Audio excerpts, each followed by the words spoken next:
मंत्रिपद मिळाल्यानंतर प्रथमच छत्रपती संभाजीनगर शहरात आल्यानंतर मंत्री अतुल सावे यांचे शहरात ठिकठिकाणी जंगी स्वागत करण्यात आले।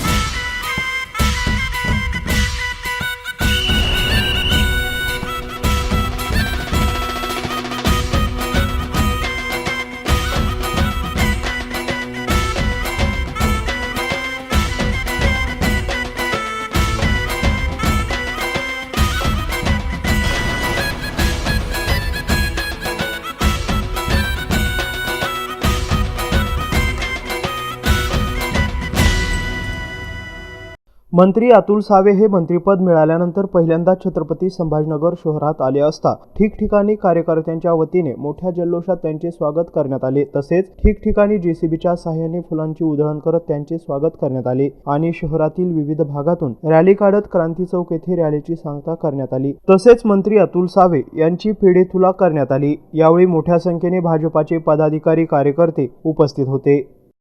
तुम्ही आलेला आहात, जंगी स्वागत केलं जाते, काय पहिली प्रतिक्रिया?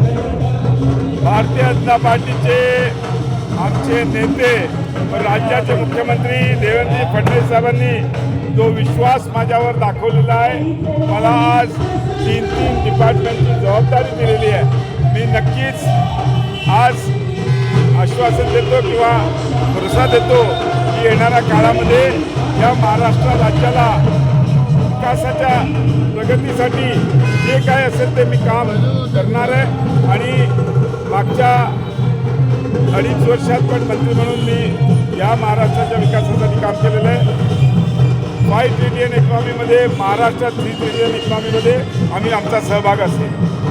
पालकमंत्री पदाचा जो दावा आहे तो शिवसेना सुद्धा करत आहे, दुसरीकडे तुम्ही सुद्धा जे आहेत चांगलं काम केलेलं आहे, काय वाटतं तुम्हाला अपेक्षा आहे? आमचे नेते देवेंद्रजी फडणवीस साहेब, राज्याचे उपमुख्यमंत्री एकनाथजी शिंदे साहेब आणि उपमुख्यमंत्री अजितदादा पवार हे तिघंजण मिळून जो ठरवतो तो निर्णय आम्हाला मान्य आहे।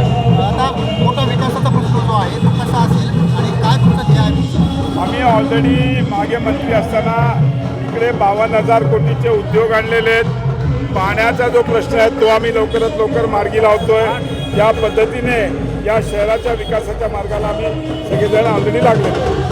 मस्तक प्रकरणी काही मंत्री जे आहेत ते भेट देण्यासाठी जाणार आहेत, तर तुम्ही जाणार आहात काय बीड प्रकरणावर आणि परभणी प्रकरणावर काही नेते भेट द्यायला जातात, तुम्ही चालले? ठरवू आम्ही उद्या एकदा मुंबईत चर्चा करून करू। संभाजीनगरचा विकास, मराठवाड्याचा विकास ध्येय असणार का? 100% मी संभाजीनगरमधून आमदार आहे। मला लोकांनी जे प्रेम दिलं आणि तिसऱ्यांदा आमदार, संभाजीनगरचा विकास हा माझा पक्के ध्येय आहे।